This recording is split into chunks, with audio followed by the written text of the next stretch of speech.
10 to 11 is the time. Labour Party's just announced that they will renationalise the railways. Crucially, they will take them back into public ownership as contracts expire. So Keir Starmer's objection to that policy was always the fact that he'd have to do a quasi-Kwarteng and borrow billions of pounds to pay off the companies that currently own the railways. But given that they are franchises that expire, and the franchises are owned by the government, as it were, I think, then when the contracts expire, you can then have a nationalised replacement, which means any profits either go into the Treasury or go back into the railways, or possibly even into the pockets of the people who clean them, staff them, guard them and drive them. Because, and again, to nod back towards quasi-Kwarteng on Friday, you can give me a ton of money, that's great, but not train drivers or train cleaners, train staff. That would cause inflation. 10:51 is the time. And that conclusion, that reluctant conclusion that they haven't got a clue.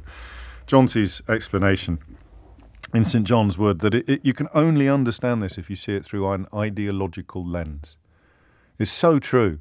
You can only understand this if you see it as belief. Why would Kwarteng not let us see the Office for Budgetary Responsibility's forecasts? Because they are going to...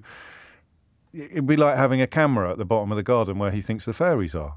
We can't have a camera there because the camera might actually record the fact that there aren't any fairies, and then I wouldn't be able to tell everybody that there are fairies at the bottom of my garden. So don't let the light in, whatever you do, because they cling to the ideological belief. And the kindest thing I can say about them is that they seem to believe it. They do seem to honestly think. I don't think it's about smash and grab. I know Nick Abbott is developing the theory that they know they're going to lose the next election, and so they're just trying to trouser as much cash as they can for their sort of cronies and compadres. And it's a compelling theory.